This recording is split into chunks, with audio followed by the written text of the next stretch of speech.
My name's Angelo, and welcome to We Want Picks. I'm going to break down the entire UFC Vegas 86 fight card, giving you my picks, predictions, and bets. But before I do, let's look at UFC Vegas 85. Interesting card overall. I did miss a couple of bets. I was down a few units, but the safety parlay continues to be a shining success. We did have success at UFC Vegas 85. Jacob's bets absolutely crushed. He absolutely crushed his bets. His underdog lock of the week, well, that was a no contest because of a wild eye poke. But my premium member safety parlay dominated. We're talking 7 in a row, 9 of the last 10 ROI that you can only dream of. We also had the best DraftKings ownership projections in the game. So overall, weird card with some soccer kicks, a no contest, and some sloppy decisions. But we did pretty well as a whole. Here's a closer look at that premium member safety parlay. I am insanely proud of this. The fact that the safety parlay hit on a dicey card, I'm like pointing over here. I don't know why. The UFC Vegas 85 is not to my left, but I'm pointing at it. The fact that the safety parlay hit on a card like that, when I tell you I am proud of myself, I'm serious. I am genuinely proud of myself. Go browse Twitter. Go browse your favorite cappers on Twitter and let me know how they did. There were people with reverse shutouts. There are people that didn't win a single bet. There are people that lost $1,500, $2,000 on just a couple of bets, just overly exposed to trash fighters, overly exposed to interesting decisions. But either way, the safety parlay remains a beacon of stability. I am proud of this in all seriousness. I have hit 9 of the last 10 safety parlays. I have hit 7 in a row. It hits at over 70% event average, and the lifetime ROI is 31%. I've been doing this for about a year and a half. All of 2023, half of 2022, and we have hit everything in 2024 overall. If you want to unlock the safety parlay, if you want to have access to the most stable bet in the most volatile sport, go to WeWantPicks.com. Click Become a Member at the top. It's only $10 a month. We have 10 more weeks of straight fights. It culminates at UFC 300. Then we get a week off, and then we run it back. That's only $2.50 a week. And premium membership is far more than just the safety parlay. Far more than all of my bets and all of Jacob's bets. You're also going to get tools like the line movement tracker. This is going to give you the opening odds, the current odds, the win probability, and the line movement for every single fighter on every single card. You're also going to get the detailed data, metrics, and analytics. 38 columns of information that you can use to find prop bets. That's what I love using this for. Find prop bets, the significant strike prop bets, the takedown prop bets, the round line prop bets. I love using this data for that. You're also going to get the best DraftKings data in the world, and it will be preloaded into the optimizer. This optimizer will build DraftKings fantasy lineups for you. It'll build anything from 1 lineup to 150 lineups with a couple of clicks. And as I mentioned, it will be preloaded with the best ownership projections in the game. If you don't play DraftKings fantasy, then this doesn't really mean anything to you. If you do play DraftKings fantasy, then you know how wildly important this number is. And you also know that every week I am here showing you the data and showing you that we have the best data in the game. This alone is worth far more than $10. There's companies like Roto Grinders and Awesemo charging $60 to $100 for this data. And you're going to get way more than just Skinny Ange. I don't know if you notice. I've been losing weight like crazy. Skinny Ange and Baby Red. You're also going to get Artem breaking down far more than just UFC. The Pick Doctor. This is a human being that developed an artificial intelligence, and that AI is picking fights based solely off historical data and is doing it at incredible accuracy. You're going to get the MMA Minute. You're going to get Running Mouth MMA. All of these things and so much more for only $10 a month. I mentioned we are 10 fights left in this streak. 10 Saturdays of fights. That is 10 Saturdays of all these tools, all the bets, all the insight for only $2.50 a Saturday. What are we doing? $10 a month. WeWantPicks.com. Click Become a Member. Here's just a quick call to action. If you could, please subscribe, hit the bell, do all those things that everybody tells you to do. But here are all of it. We're on every single social. Kick, Rumble, Twitch, TikTok, Instagram. We're everywhere. And it's We Want Picks everywhere. Click, follow, subscribe, do all the things. We would appreciate it. And finally, if you want to send some mail, send some mail. Every single pay-per-view event, we film a vlog, we hang out, do some fun stuff. So we watch the fights together, and we open the mail. I am positive we have an incredible package from Dr. Y, a very expensive, a very cool package from Dr. Y that will arrive on Tuesday, and we will debut it to you for Jacob and I's fight on February 9th. Either way, here's the address if you want to send something. If it's letters, we'll read it. If it's clothes, we'll wear it. If it's food, I'll eat it as long as it doesn't look like there's anthrax on it. Let's go ahead and break down this card. Listen, I'll tell you right now, not a good card. It's not a very good card. But, oh well. We love watching the fights. I love nothing better than a nice Saturday watching some fights. Yesterday, girls had cheerleading. I had to go to Cowboy Stadium for cheerleading nationals. Got home right before the fight started. Sat down. Girls were exhausted from competition. Got to watch the fights, and it was incredible. Even trash fights are fun to watch. So let's go ahead and break down what's a pretty trash card. Opening up, UFC Vegas 86. We have Daniel Marcos taking on Aoriqileng. And this is not a trash fight, actually. So I trashed the card, but this fight is not very trash because Daniel Marcos is very good. We're going to find out how good he is. He is undefeated. He's an effective striker. He's got power. He's got accuracy. He does a nice job stringing together combinations while marching forward. He's going to throw 1-2s. He's going to follow it up with flying knees and elbows. His takedown defense is a solid 89%. He has 8 knockouts on his record, 7 decisions on his record. So we know that not only is he dangerous, but he also has cardio for 3 full rounds. He is coming off of a win over Davy Grant. It was not a good win.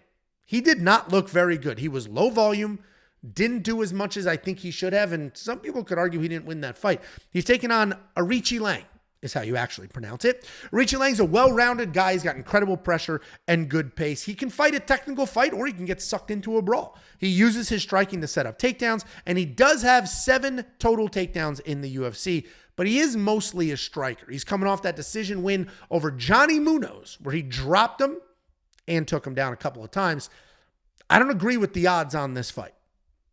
Right now, Daniel Marcos is minus 200, meaning he's a 2-1 favorite. And maybe before that Davy Grant fight, those odds made sense. But the lack of pressure, the insanely low volume, might not be enough to be Aoriqileng. Aoriqileng is very tough. He continues to move forward regardless of what's happening in the fight. I'm a big proponent. You have heard me say this multiple times. Specifically, I used it for Julia Stolarienko last week, saying people are different than their last fight. You can't just look at somebody's last fight and say, this is who they are now. You can't just look at somebody's last fight and say, they're a phenomenal striker. They're a trash striker based off of one single fight. You have to look at the broader body of work. So with that being said, I will not only look at Daniel Marcos' last fight. Because if I only looked at his last fight, he's not worth this money. And this is a dicey pick. If I zoom out, I don't only focus on one single fight, and I focus on Daniel's broader body of work, he should win this fight. It should be a quote-unquote easy fight for him to win. He should be more technical. He should be busy. He should be in Aoriqileng's face, and he should get it done. So Daniel Marcos is the pick. Daniel Marcos that fought Davy Grant has a tough night. Daniel Marcos, before the Davy Grant fight, should walk through Aoriqileng, Aoriqileng, and he should be able to get it done. Then we have Fernie Garcia taking on Hyder, Amil. Fernie Garcia stepping up on short notice. This fight was just announced like yesterday or the day before. Should be an interesting fight. Fernie is, as I just ranted and raved, better than his last couple of fights. But we'll go ahead and break this down. We got Hyder Amil. This guy's an aggressive striker. He's going to walk through fire and find that pocket so he can slug it out inside. He's got a solid chin, solid power, sets a nice pace early. He's not a very good wrestler, but he will work fights to the ground. And when he gets the opportunity, he'll take it. On the ground, he's going to throw very heavy bombs. He's going to look for a TKO, but he could accidentally give up some positions and end up in trouble. He is making his UFC debut here after a Contender Series win this past summer. He's taking on Fernie Garcia. This guy's a pretty well-rounded guy. He has a wrestling background, but the way he fights is primarily a striker. His striking style is forward pressure and counter striker. He's always moving forward, but he loves if you match that aggression so he can counter. He does a really good job moving out of the way of the strikes and then firing back. Typically, when he is on the wrong side of some striking exchanges, that's when he'll reach into that grappling bag, that wrestling bag, and shoot some takedowns. He is coming off, though, his 3rd loss in a row. Most recently, the loss to Rinya Nakamura, where he just had no answer for Rinya's wrestling. I mentioned Fernie stepping up on short notice here. We don't have odds for this fight just yet. I'm going to assume that Hyder is going to be a good size favorite because of their overall records, right? He's undefeated. He's the up-and-coming guy. Fernie's on short notice, 3 losses in a row, all of that. But you do need to look a little closer at Fernie's losses, right? He's losing to grapplers. He's losing to people that can take him down. He's losing to people that he can't control. He can't take down, like Arinya Nakamura. He has had some success in those matchups, though. We don't know yet how good Hyder is, but we do know that he ends up in bad positions on the ground, and he is willing to get hit on the feet. We also know he gave up 5 takedowns on the Contender Series, and he still managed to squeak out a win. If this was a full camp, I actually might pick Fernie here because I don't know if we can trust Hyder's cardio. But we don't have a full camp. We got Fernie on short notice. We got Fernie probably just like, let me take this fight, hopefully make something happen. And if I do the UFC a favor, maybe they'll keep me around a little longer. I think that's what we have here. So Hyder is going to be the pick. We don't have odds yet. As soon as we do, maybe they're great. Maybe I'm wrong and Hyder's going to be the underdog and then he might make some sense. So we'll see what these odds are. If you are a premium member, make sure you have linked your Discord, right? Go to the account page on premium, click the big ass button that says link Discord. And then this way, if we do place a bet on this fight or any other fight, the very second we do that, you get an alert to your phone and you can look at it and say, oh, this is great. I'll hit it or nah, pass, put it down, back to the toilet, Candy Crush, whatever the hell you're doing. I will say the most important day of the week for that or circumstances. One is fights like this. We have 2 fights on this card without odds yet. So when those odds drop, there might be something meaningful. The other is on Fridays. Fridays, they drop the takedown prop bets, the significant strike prop bets. And when they drop those lines immediately move because those are random prop bets. They're just trying to figure out what those odds are. They're putting them on the board and people attack them. So that's why it is important to link the Discord, have your alerts, and be prepared in those situations. WeWantPicks.com. Click become a member if you're not premium already. Then we have Zach Pauga, one of the most frustrating guys to break down. Talented, unreliable. Zach Pauga taking on Bogdan Guskov. And the Zach Pauga before the UFC and the Zach Pauga during the UFC, his current UFC run, are different people. Before the UFC, he was a strong wrestler. He pumped the jab. He would launch overhands and then shoot takedowns. But this current version of Zach, the UFC version of Zach, is a striker. And if he does attempt takedowns, they're Raquel Pennington style cage. He will just lean on you against the cage, not shooting real takedowns. We haven't seen that pre-UFC wrestling in the octagon yet.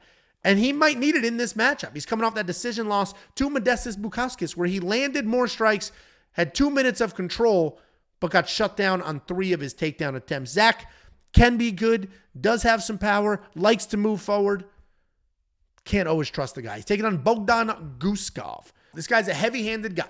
He likes to come forward. He likes to throw big. He likes to mix things up. When he's striking, he can be fast, and he can have some very real power. He keeps his hands low, but he does have some decent footwork and nice combinations. If he does not get the early knockout, or if he is not having the success that he wants striking, he will work you to the cage and try to get a takedown.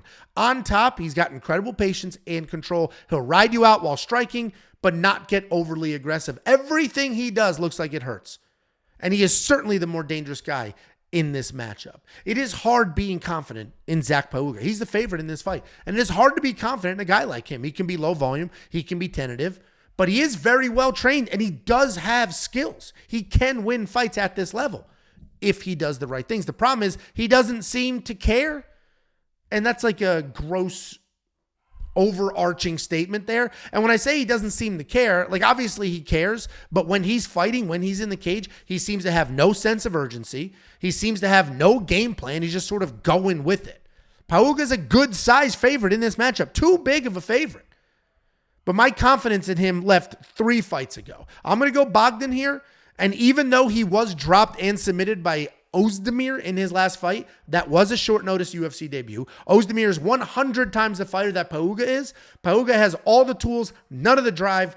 Bogdan Guskov will be the pick here, and I'm going to keep an eye on these odds to see if they move, to see what happens there.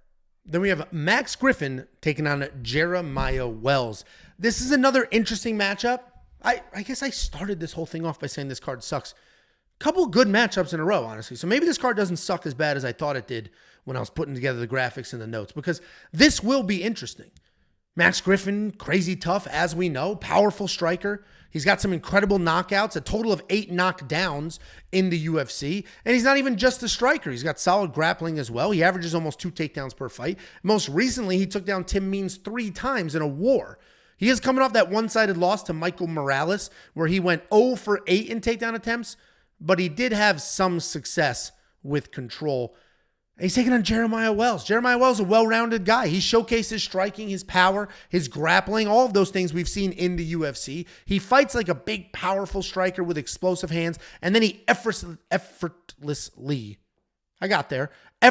transitions into grappling. He's a high-level, accomplished BJJ black belt. He will shoot actual wrestling takedowns, not just nerdy pull guard nonsense. He throws wild, he throws with intent, but the reality is, it is mostly there to set up his BJJ. He's coming off the come-from-behind loss to Carlston Harris, where he was up 2 rounds, clearly winning that fight, on his way to win that fight and to remain undefeated in the UFC, and then got caught in that choke, and there goes that. He now officially has a loss in the UFC, and the Renzo Gracie Philly gym doesn't have a single undefeated fighter in the UFC. They did at one point. That was their claim to fame. All of their fighters were undefeated in the UFC for a little while. Jacob is a notorious hater of that gym. I don't share that sentiment. That is Jacob's sentiment. His position, Jacob's position on that gym, and why he's a hater of that gym, is they are all so talented. All of those guys can do so well. And they have made 0 striking improvements. None of them are good strikers. None of them have improved their striking. And again, this is Jacob's. I'm not saying this. This is Jacob's position. And while that did seem to be the case for Pat Sabatini, especially in his last fight, I do think Jeremiah Wells is the exception to that rule. I think he was always the exception to that. He's got very powerful hands. He's got legitimate wrestling. He's got very good BJJ. That loss to Harris was a bit shocking, but that had more to do with Carlston Harris's incredible durability. His incredible durability. It had more to do with how durable that guy is than Jeremiah Wells. So, while Max is also very durable, his punches do lose some power later in fights. So, if Max is going to win this fight, he's got to get Jeremiah Wells out of there early. I don't think he's going to do that. I think Jeremiah wins. I think he will get the takedowns. I think he'll bomb away in the feet and then just start wrestling. Max Griffin's a good fighter, well-rounded guy, been around for a while. But I don't think he's going to be able to stop those takedowns. And I think Jeremiah is going to go all in on the grappling. And Max Griffin's going to lose that sting off his punches. And Jeremiah Wells should win this fight, but I will be biting my nails the entire time. Then we have Devin Clark taking on Marcin Prachnio. Devin Clark, solid grappler. He's got some well-rounded striking as well. He doesn't have the best chin in the world, but he has solid footwork and heavy hands. He looks to crowd his opponents so he can take them down. Once he takes them down, he's looking to strike and work for the TKO a little bit more than he's looking for a submission. He's coming off that guillotine loss to Kennedy and Chukwu, where it's important to note that he did almost have Kennedy out of there early, and he did show how insanely tough he can be. He's taking on Marcin Prachnio. This guy has been in combat sports his entire life. He has over 400 combat karate wins, not fights, wins, and an insanely long list of accomplishments. His MMA style is sort of a technical brawler. He has no problem getting into a firefight. The issue, however, is that his chin doesn't always allow him to get into a firefight. He does have incredible power, but he can be knockout or bust. He's coming off that submission loss to Vitor Petrosyan, where he was taken down 4 times and ultimately triangled. This isn't the first time we've broken down a Devin Clark fight, and anybody who's been watching us for a while knows that everything we do, we tag the fighters in. We upload these graphics to Instagram, we tag the fighters in the graphics. We upload these breakdowns to Twitter, we tag the fighters in those as well. And every single one of those videos, we're picking one fighter to win, one fighter to lose. One particular time, about a year ago, I tagged Devin Clark in the video, and I picked him to lose. He was a little pissed off. He called me uneducated. Turns out he was wrong, and I was right. That was in the Mirzakhanov fight. I picked Mirzakhanov to win. Devin Clark was beaten pretty badly in that fight. He called Jacob educated for picking him to win, me uneducated for picking Mirzakhanov. So I guess I'm the moron. Luckily for Devin, Marcin Prachnio is not Mirzakhanov. And I do think Devin Clark's going to win this fight. I think Devin can pressure forward. I think he can avoid whatever power comes from Prachnio. I think he can get the takedowns, and I think he can grind out a win. He is sitting at minus 190. That's a little too rich for my blood, but I am going to keep an eye on that line and watch those odds and see if it does tighten a bit. If we can get Devin Clark at the minus 150, then yeah, that makes sense for me. I do think he will get that done. 2-1 favorite, though, it's a little tricky because Marcin can be dangerous, and he has, as I mentioned, worlds of experience here. But Devin Clark should win this fight. Pretty confident in him to win this fight. And I will be drinking my own champagne, if you will, watching the line movement tracker to see if Devin's odds are going to tighten or widen. If you want access to the line movement tracker, our picks, our bets, and everything else we do, WeWantPicks.com, click become a member. It's only $10. There are no tiers. There's no nonsense. You get an entire world worth of tools, data, insight, picks, bets for $10 a month. There's not like, and for 10 more, no. $10, that's it. You get everything. WeWantPicks.com, click become a member. Then we have a Loma Lookboonmee taking on Bruna, Brasil. Loma Lookboonmee is one of my favorite female fighters to watch. She is a savage. She's got great Muay Thai, very good volume. She is small. She's a little undersized for the division, but she still has insane power. She has shown us that she can be far more than just that Muay Thai striker, though. She out-wrestled Sam Hughes. She out-wrestled Denise Gomes. She out-wrestled Elise Reed. She has 6 takedowns, a combined 6 takedowns. And while her takedowns have improved greatly, the other side of that's not great. If she gets taken down, she's basically just in survival mode. She doesn't have much to do off her back.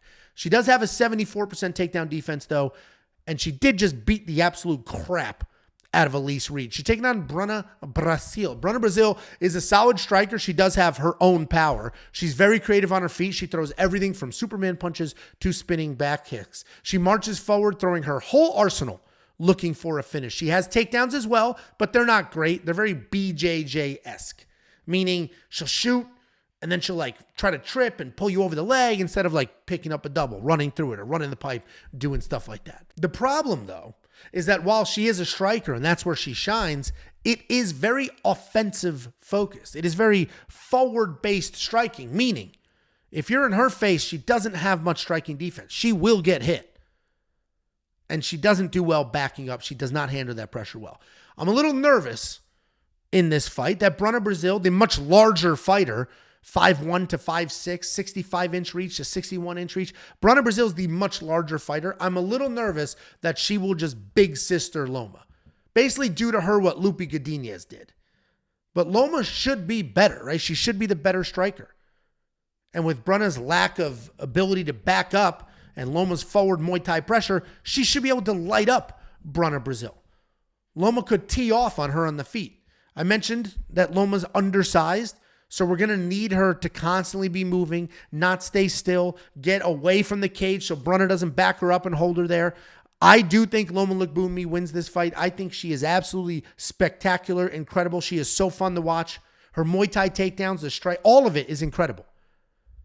And we need an atom weight class for her. She's just so damn small.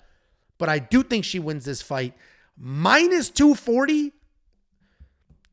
Skill for skill, those odds make sense. She could be a 3-1 favorite, skill for skill. But size matters, especially in women's MMA. Size matters quite a bit. And Bruna could literally just walk forward and lean on Loma. We've seen Loma work well off the cage, out of the clinch and stuff like that. Loma's going to be the pick here. Pretty confident in her. But this might be a live bet type situation. The one and only thing I'm worried about is Bruna's ability to just hold Loma against the cage or take her down and just muscle her around, ragdoll her around. When we get some round lines, over 2.5 might be a sneaky good bet here. Loma Lookboonmee inside the distance, decision, no action. We'll keep an eye on all of those. When those props start to drop, if something makes sense, we will attack it. Then we have Damir Hadzovic taking on Bolaji Oki. This is one of several fights on this card with Contender Series guys, UFC debuts, and the UFC seems to be pushing a lot of these guys. And it makes sense. The timeline makes sense. Contender Series ended in the summer. It's the beginning of 2024. Let's throw some of these Contender Series guys on cards. Let's give them some aging vets, see how good they are, and see who they want to invest in. And Bolaji is the type of guy that the UFC seems to want to invest in. And that's why they gave him Damir Hadzovic on short notice, no less. An older guy. And I get it. Bolaji is fun. He's a busy striker. He's got a good jab, lots of power. He's going to pump that jab and set things up. He will explode into combinations when he finds his openings. He's got good takedown defense and a fast sprawl where his hips are just whoop out of there. You shoot a takedown, his hips are gone. Tons of pressure, super fast. He does tend to slow down as fight goes on, but he remains dangerous all the way to the bell. He's coming off that impressive knockout win on the Contender Series to earn his UFC spot. He's taking on Damir Hadzovic. This guy's an okay striker. He's going to march forward. He'll throw punches designed to get you against the cage, and then he's going to try to work you to the ground. If he does get you to the ground, he is all hammer. He stays very busy on top. He has lost to some decent guys like Renato Moicano, Christian Gallegos, but his UFC wins don't hold up as well as his losses. Every single one of his wins in the UFC was against somebody who is no longer in the UFC. He is coming off that decision loss to Mark DeCasey, where he was taken down 8 times and he only landed 5 total strikes. Damir has almost triple the experience here, but I'm not sure that matters. Bolaji has big power, great spalls. I think Damir's going to come forward, throw those looping punches, try to close the distance, try to work in a takedown, and I don't know if it's going to work. Those big, wide strikes are going to leave him open to be countered. I think Bolaji can stay out of danger, land effectively, defend some takedowns, and get his first official UFC win. When we get a round line for this, under 2.5 might make sense. Hopefully it's a 2.5. Under, I think, would make sense there. I think Bolaji wins this fight. Then we have Trevin Giles taking on Carlos Prates. Trevin Giles, athletic as hell. We have broken this guy down many, many times, and we do focus on his athleticism because it works. His athleticism helps defend takedowns. He probably has the best jab in this division. He's very light on his feet. He does a nice job working in and out of range. He's going to throw combinations, then step out of the pocket and reset. And regardless of what the statistics say, his wrestling offense is not good, but his takedown defense is incredible, and it's because of that athleticism. He seems to always know where his hips are, and he moves out of the way really, really well. He sets a good pace. He pumps that jab. He's coming off the sub-2-minute submission loss to Gabriel Bonfim, where he was taken down and submitted before he can land a second punch. He's taking on Carlos Prates. This guy's a very dangerous striker. He's got big power, good range control, pretty light on his feet, and he manages to throw kicks to any part of the body that he wants. He's going to launch head kicks at the drop of a dime. He will throw spinning back kicks, and he's going to defend most takedowns that come his way. He's a very low hands kind of guy. That stance is actually similar to Alex Pereira, where the legs are wide and the hands are low. He's not nearly as good as Alex, but it's that type stance and that type style. He's coming off a knockout win on the Contender Series, which earned him this slot. And I do think, like several other fights on this card, that the odds are a little wide here. Prates is more than a 2-1 favorite. More than a 2-1 favorite. And I totally understand how good his kicks are, but I also understand how good Trevin's jab is, and that jab could be frustrating to work through. The problem for Trevin is that he's going to need to close the distance to land that jab, and closing the distance likely means he's going to eat some kicks or knees on the way in. This is a fun fight. Great measuring stick to see how good Prates actually is and if he could have success in the UFC. Ultimately, I do think Prates is going to pass that test. I do think he wins this fight. But let's not forget, Trevin Giles beat the great Roman Dolidze with just the jab. I didn't agree with that decision, but he hung. He hung.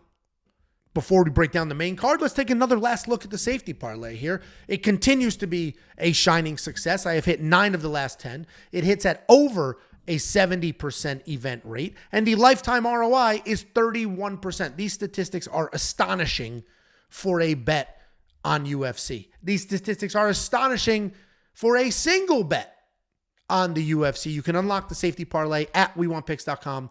Click Become a Member at the top. It's only $10 a month. You're going to get 4 events for that month, which means it's $2.50 for each event. And don't forget, if you got your clock cleaned at UFC Vegas 85, we'll send you $50. Go to WeWantPicks.com/bets. Sign up with any one of the partners, make a deposit, and we send you $50 as a thank you. It's affiliate marketing. They're going to pay me. I'll slice off some of that money and give it right back to you. WeWantPicks.com/bets. Sign up, make a deposit. We send you $50 as a thank you. Opening up the main card, we have a rebooked fight. We have Rodolfo Vieira taking on Armen Petrosyan. These guys were supposed to fight 3-4 months ago. Fight was canceled, and they've rebooked it. So let's just go ahead and run it back. We got Rodolfo Vieira This guy is a freak athlete. He has incredible BJJ. He's a world-level jiu-jitsu competitor with more than one international title. He's incredibly explosive. He's got takedowns. He's got great technique. And he can hang with some of the best people on the planet on the ground. While his game plan is always get it to the ground, he can have some success on his feet as well with clean striking. And we saw that in the Chris Curtis fight. He didn't win that fight, but it wasn't the striking that lost him the fight. It was just the constant offensive takedown attempts. The striking looked incredible. He's coming off that win over Cody Brundage where he was dropped early twice, but he did show us how tough he is. He did survive. He got his own takedown and then a submission. He's taking on Armen Petrosyan. Armen Petrosyan is sort of the polar opposite. Rodolfo Vieira is a shark on the ground. Armen Petrosyan is a beast on his feet. He's a fun striker. He does have a professional kickboxing background. He can be a bit of a brawler at times. He does rely heavily on his chin. He doesn't always have the best takedown defense, but he's got really good scramble and get-up skills. He's coming off that decision win over Christian Leroy Duncan, where he just showed us good old-fashioned technique while Christian was just sort of spinning around trying to be fun. This is great matchmaking, despite the razor-thin odds here. And this fight was rebooked. Super close odds the first time. This time they're a little wider. Rodolfo, a little bit of a bigger favorite than he was the first go. I think one of these fighters is going to look incredible, and the other one's going to look like absolute dog shit. If Rodolfo Vieira gets the takedown, I mean, he's going to look like, yeah, this dude should have been a 10-1 favorite. Of course, look at him. Look at him. Of course. If Armen defends a couple of takedowns, he is going to light Rodolfo up, and Rodolfo is going to look real bad. Whoever wins this fight is going to look incredible in this fight, and it's because of the clash of styles. I do think Rodolfo Vieira is going to win the fight. I think the gap on the ground is far wider than the gap on the feet. I think Rodolfo is too big, too athletic, and will shoot and run right through it. And now we know, since that Cody Brundage fight, now we know how tough Rodolfo is. The guy got blasted, dropped, and didn't quit. He could have quit. He's been very vocal about, I don't like MMA. And he still didn't quit. So Rodolfo Vieira is going to be the pick. Pretty confident in him. And we'll find some really fun prop bets once all of those drop. So make sure you have linked your Discord on your premium account page so you see those props the minute we hit them. Then we have Michael Johnson taking on Darrius Flowers. This is an interesting matchup because I'm just realizing now, I think I have said this is an interesting matchup on almost every single one of these fights. To my credit, though, I think that says more about how much I love MMA. And people always want to throw out the term casual. Here's a little rant. We'll talk about this fight in a second. People always want to say, like, casual. Like, that's like an insult in this space. And I don't understand that insult. What I will say is I'm quite literally not a casual. I'm doing this every single day, watching tape, breaking down fights. So I'm quite literally not a casual. But I also would say being a casual is not an insult. Oh, you casually like a sport? Good. Great. What's the alternative? That's the only thing you have going on in your life? Anyway, I think when I say this is an interesting fight, I think it's because I genuinely think all these fights are interesting because I just love this sport so damn much. I have seen every single UFC ever, and I saw them when they happened. Meaning, I didn't become a UFC fan when Conor McGregor existed. I have seen every single UFC since 1993 or 6, whatever the hell it was. And we used to go to Queens, New York, to my cousin's house, and he had a D-Scrambler, and we would watch all the fights on the D-Scrambler. Oh, there's a fight. Watch it on the D-Scrambler. And this is when you couldn't like order a pay-per-view on demand. It just aired when it aired, and then they just repeated it constantly. And we watched all the fights. And then when the fights got weird, they weren't on pay-per-view anymore, we would go to Sam Goody. They sold VHS tapes, and I'd buy all the VHS tapes, and we'd watch them. Then the UFC video game came out for Sega Dreamcast, and it was like the most exciting thing in my world. So I have been watching this sport. I'm 40. I have been watching for an insanely long, all 30 years that it has existed, I have seen every single fight. So I love this sport, and when I say these fights are interesting, I guess it's just me being a fight nerd. And this is a somewhat interesting matchup. Michael Johnson, 37 years old. He's old. And in fight years, he might be 198. But this guy's a tried and true vet. Incredibly tough competition slate. It's easy to look at the 19 losses and be like, this guy kind of sucks, especially the casuals. Imagine being a casual. Imagine that. Fucking loser. What are you doing, hanging out with friends? Casual. What a casual, dude. The casuals are going to see the 19 losses and be like, this guy sucks. But they're casuals. They don't know what the hell they're talking about. Because Michael Johnson has fought some of the best people in the world. Beneil Dariush, Nate Diaz, Khabib, Justin Gaethje. Skill-wise, he's pretty good everywhere. He's a talented striker. He doesn't have a ton of power, but he does have really nice footwork. He's got positive striking differential and the occasional takedown. His takedown defense is an impressive 80%. And every single one of those statistics gets even more impressive when you factor in his body of work and all the people that he has fought. He's 37 years old. I mentioned he's probably legitimately 45 in fight years. He has just been in too many wars. And that last really bad knockout loss to Diego Ferreira might have been the cherry on top, or the tip of the cap, or no, those are all bad analogies. Those are like good analogies. What's a bad, might be the straw that broke the camel's back for Michael Johnson's career. He's taking on Darius Flowers. This guy's an in-your-face fighter. High, tight guard. He uses that to just march forward and bomb away. He will throw heavy punches, and then he'll work in big slam-style takedowns. He's incredibly dangerous, but he can be sloppy because he chases and he just works so damn fast. His tape makes him look like a wild man on the feet who is just launching big takedowns. And while that is true, he also has some solid jiu-jitsu when he can slow the pace down and actually focus on the technique. He's coming off a submission loss, though, to Jake Matthews in his UFC debut. Michael Johnson probably has 10 to 20 times the experience that Darius Flowers has, regardless of the record themselves, just straight up MMA experience. He was on The Ultimate Fighter back in 2010 when it was on Spike TV. It's now Paramount. On Spike TV in 2010, Michael Johnson was on The Ultimate Fighter. Let me remind you, it's 2024, 14 years ago. And here he is fighting away. Since then, he has fought 4 UFC champions, if you include BMF and interim. The problem is all of that experience does come at a cost. Michael Johnson is older, slower, worn down. Darius Flowers is 8 years younger. If he wasn't just knocked out cold by Diego Ferreira, that was a bad knockout, then I would be more confident in Michael Johnson because his skills he's the better fighter. His skills are there, his experience is there, but that knockout was very, very bad. Darrius also hits like a truck. The pick has to be Darrius for all of those factors. I don't know if I could bet on him because he is completely unproven.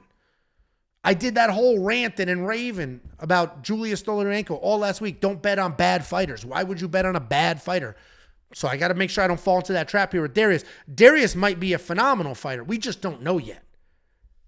Darrius is going to be the pick, though.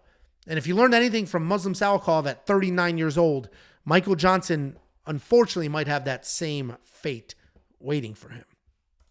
Then we have Brad Tavares taking on Gregory Rodriguez, another tried and true vet. Brad Tavares has been a staple of the 185-pound division for a very long time. He is 15-8 in the UFC. And like Michael Johnson, who I just broke down, he has pretty much fought every single former and current champion or contender in the world. He's a solid striker, very good takedown defense at 82%. He's got that Hawaiian fighting spirit. He's not very dangerous at all, actually, but he is well-rounded and he is impossible to get out of there. He's coming off that win over Chris Weidman where he just looked light years ahead of Chris. He's taking on Gregory Rodriguez. Gregory Rodriguez, first of all, 31 years old. We talk about it every time we break this guy down. He looks 50. Look at these two people. And if I didn't have ages on the best graphics in this space, if I didn't have ages on there, I would have said 27 and 58. That's what I would have guessed. But Gregory Rodriguez he's way younger than I am. At the very young 31 years old. Is very good. He's got very real power, clean striking, a BJJ black belt. And even though he has that black belt, he is very capable on the ground. And just even though that is his primary skill set, he will bomb away. He will absolutely bomb away. He's got great takedown defense, and he uses it to keep fights on his feet. He's a big guy with power and strength. The reality is he is a threat everywhere. He's coming off that TKO win over Dennis Tululin, where the whole fight week, he said, I'm going to wrestle. I'm going to grapple. And that's exactly what he did. Slammed the shit out of him, took him down, boom, got that fight done. And Brad Tavares is another guy that's hard to pick. And it's really hard to pick against him because of that incredible experience and his toughness. The biggest issue, though, is that he's not dangerous. Brad Tavares is not dangerous. He's not the type of guy that can get a big KO late to squeak out a win, to be down a round and then find that. He's not that guy. He either wins all 3 rounds or 2 of the 3 rounds, or he doesn't win. He's not going to finish a fight while being down. He has 15 wins in the UFC, 5 wins in the UFC, and he only has 2 finishes. The most recent one was 2018. I love Brad Tavares, but Gregory Rodriguez is going to win this fight. His forward pressure, the big heavy punches, the wrestling. He may not get a finish because Brad is an impossible guy to finish, but I do think Gregory wins this fight, and I do think it's a somewhat dominant performance. Then we have Ihor Potieria stepping up on very, very short notice. We do not have odds for this fight either. Very short notice. Taking on Robert Brzec. And the UFC's pushing Brzec. That's why he is the featured fight of the night, even with a sort of trashy-ish short notice guy. And that was a harsh assessment of Ihor Potieria because he actually is a very good striker. He's got a loose striking style, good power, good accuracy, but he is very hittable because he keeps his hands low and he relies on that chin. Takedown defense is not great, but he does a good job of making you pay on your way in. He has 5 fights in the UFC, and all of them, including the 2 knockout wins, he was losing the striking exchanges. He was outstruck. Go look at the stats and watch the fights. He was outstruck in every single one of those fights. And again, including the 2 knockout wins. If he doesn't get knocked out, he's coming forward, he's bombing away, and he's going to try to knock you out. If he doesn't knock you out, well, he's going to lose a decision or get smoked. He's coming off that fight of the night knockout loss to Rodolfo Bolaji, where he had a knockdown early. He had incredible success. He looked phenomenal, and then his cardio failed him. He did not have enough cardio to see that fight through. And stepping up on short notice with already trash cardio, not a great idea. Taking on Robert Brzec. This guy is a trained boxer. He takes those techniques into the cage. He's very light on his feet. He plots his way forward. He is very fast. He will feint. He will pump a jab. He keeps his eyes just dialed in to exactly what he's trying to hit. And he's not a high volume guy, but he has constant feints and big power. And that creates issues for people. He's constantly like, am I going to throw? Am I going to shoot? And people don't know what to do. And then he does throw and he connects. Solid takedown defense, but he can be taken down if you don't fall for the feints and you just shoot a clean double right up the middle. Ihor, I mentioned, stepping up on short notice. And for the second time on this card, we don't have any odds yet. I imagine Robert is going to be a massive favorite here. He can hang in the striking. He's got enough cardio to weather whatever storm comes his way. Same way that Rodolfo Bolaji just beat Ihor. And he's very, very good. Bolaji is very good. Ihor did impress me in his last fight with just how accurate his striking can be. But he doesn't even have 2 rounds of cardio. So that danger of how good his price is, how good and impressive his striking is, I'm falling apart here. I don't know. I'm fumbling and bumbling. I don't know if you've noticed how many hot cuts there are. That's because I just keep fumbling. And you know what? You know what the problem is? I've relapsed. So, and I don't want to say that jokingly. I've never had an actual problem with alcohol. That's Jacob's joke that I'm an alcoholic. But I did do dry January. And last night, I had a couple margaritas in February with the neighbors. And now today, I'm fumbling. It's crazy. Anyway, Ihor impressed me in his last fight. But he doesn't have enough cardio. Even if he's dangerous early, Robert just has to survive. And then Robert will take off and run and get the win. Robert is the pick. Very, very confident pick. One of my most confident picks on the card, despite being a UFC debut. But that also says a lot about Ihor. The confidence comes from both sides of this fight. Hopefully we get a 2.5 round line. Probably not. Hopefully we get a 2.5 round line and the under my mortgage will go on that. Then we have the co-main event of the evening. Another interesting fight. Dan Ige taking on Andre Touchy Fili. One of the best nicknames in the game. Dan Ige, 17-7. But like a lot of the other people we broke down in this card, he fought tons of killers. This guy's a fantastic kickboxer. He's got good speed, good power. Also very good BJJ and underrated wrestling. Takedown defense looks low at 58%, but you have to factor in who he has fought. He just defended 10 of Bryce Mitchell's takedown attempts, and Arkansas wrestling, he just defended those takedown attempts. And in Bryce's defense, I mean, he's relentless with him. He's a very durable guy. A tough night for anybody. He is coming off that loss to Bryce Mitchell, though, where I mentioned he defended 10 takedowns, but it still wasn't enough to avoid giving up 7.5 minutes of control. But Dan Ige is very dangerous.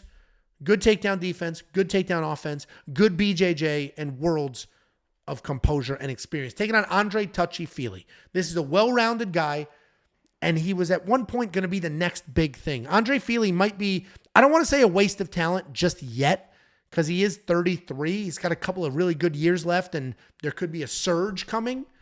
But at one point, it was like, this guy, this is the next Cody Garbrandt. Like, this is the guy. Because he has all the tools. He's a team alpha male. So we know they're good wrestlers who have good striking. Like, we know that's a good team, especially in these lower weight classes. He's got power. He's got technique. He's got wrestling. He just doesn't really have the chin or the decision-making. Style-wise, he's a very well-rounded technical brawler. He's got good wrestling, but he gets hit way too often. You can see that in his negative striking differential, and he relies on his chin a little too much, and the chin isn't always there. He's got solid takedowns. He averages about 2 per fight. I do wish he used them more. I wish he did lean into the Cody Garbrandt a little more. Like, bang, bang, bang, don't get sucked into a brawl, shoot a takedown. Because if that was his style, he'd be blowing through a lot of people. He is coming off that first-round knockout win over Lucas Almeida. If Andre comes out in this fight the exact same way he did against Charles Jourdain back in 2020, he wins this fight almost every single time. Dan Ige is a very good grappler, but he does struggle with guys that can mix in the wrestling. Andre has all the talent to be a genuine contender. He's got speed, power, technique, striking, solid takedowns, plenty of cardio. The biggest issue is his chin and his willingness to brawl. He doesn't want to get into a firefight with Ige, though. As much as he likes those fights, he doesn't want to do it with Ige because Ige has the chin to stay vertical and the hands to make sure that Andre goes horizontal. That wasn't even in my script. And people who understand vertical and horizontal, I mean, good on me. Danny Ige can bang, is the point. Danny Ige's got plenty of experience and the chin. So Andre needs to fight a smart fight. He needs to work in the wrestling. But to expect him to do that is a bit unrealistic. That's not who Andre is. Despite the skills being there, that's not how he fights.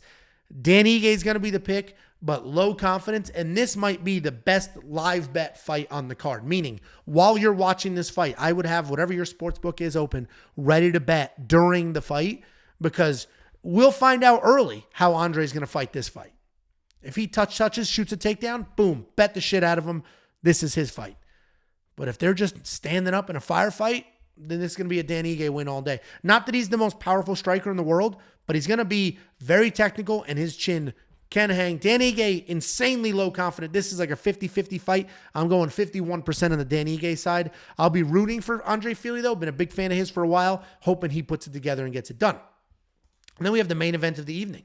We have Jack Hermansson coming back after a bad loss to Roman Dolidze, taking on Joe Pyfer. And Jack Hermansson is a very good grappler. As long as your name isn't Roman Dolidze, if Jack Hermansson takes you down, he's going to be pretty dominant. His striking is solid, and he's not going to be knocking anybody out anytime soon, but he has showed dramatic improvements in his striking ability. What I like about Jack is the fact that he's going to stick to a game plan and have success with that game plan. What I don't like about Jack is the actual game plan itself. It's just wrestling, which is fine if you're a great wrestler. But Jack Hermansson has a 29% takedown accuracy. So your number one thing is, let me get this fight to the ground, and you only get it to the ground at baseball statistics. That's not good. That's not good. He is coming off that TKO loss to Roman Dolidze, where it was just obvious, and it's no offense or whatever it is, no shading Jack Hermansson for that fight, because, okay, Roman hits like a freight train. Let me get this guy to the ground. I'm a great grappler. Got him to the ground. It was just like, oh, shit. There's levels to this, and Roman, showed that. That's not a slight on Jack. That's just how good Roman is on the ground. He's taking on Joe Pyfer. This guy has incredible power. Great striker. He put together 5 wins in a row after a bad Contender Series injury. He hits like a truck. He uses pressure to break people. Up until that last fight, we didn't see much of him in the UFC as far as wrestling is concerned, but he did have nice, clean takedowns on the regional scene and some solid BJJ. But then he came into that last fight, And he pulled off an arm triangle win over Abdul Razak Al Hassan, where he also had 3 takedowns, and he showed us that he is more than just one big heavy punch. Jack Hermansson out-grappled Jacare Souza. He outstruck Chris Curtis. He has established himself as a tough night out. Jack Hermansson has beaten very good people. He has hung with some of the best in the division. Conventional wisdom is going to say that if Jack Hermansson gets this to the ground, Joe is going to be in trouble. But I don't even think that's true. Joe trains with a lot of very high-level grapplers, and he has had plenty of success in grappling competitions, including a win over Gerald Mearshart and Eric Anders. Gerald Mearshart, very good BJJ. Joe got that done. Eric Anders, BJJ isn't phenomenal, but he's a big, athletic, good wrestler. Joe got that done. I think Joe's the real deal, and I think this is a perfect stepping stone type fight to get people talking, ooh, how good is Joe? Ooh, how far can Joe go? And it's great that they're doing it in February so he could have 2 more fights this year and maybe end the year with like, holy shit, should Joe Pyfer be getting a middleweight title shot? Especially right now, this division's all over the place. Izzy lost. Sean Strickland won. Sean Strickland lost. Dricus du Plessis, current champion, he could lose his next fight. So this division's all over the place, and this is a perfect fight to get people talking about Jack or talking about Joe and what the future looks like for him. He is slightly less than a 2-1 favorite right now, and I think those odds are still good. And I think you could bet and parlay Joey P. Guys, that's the breakdown. Become a premium member. It's only $10 a month. We have 10 more Saturdays full of fights. 10 more Saturdays where you could be a premium member and have access to the detailed data, metrics, and analytics. Have access to the line movement tracker. Have access to the 8 different analysts that give you picks, bets, insight. Have access to the line movement tracker, the detailed data, metrics, and analytics, the DraftKings optimizer, the DraftKings ownership projections, the safety parlay, everything that we do for only $10 a month. And you can have that for the next 4 events. That's only $2.50 an event. WeWantPicks.com. Click Become a Member at the top. It is only $10 a month.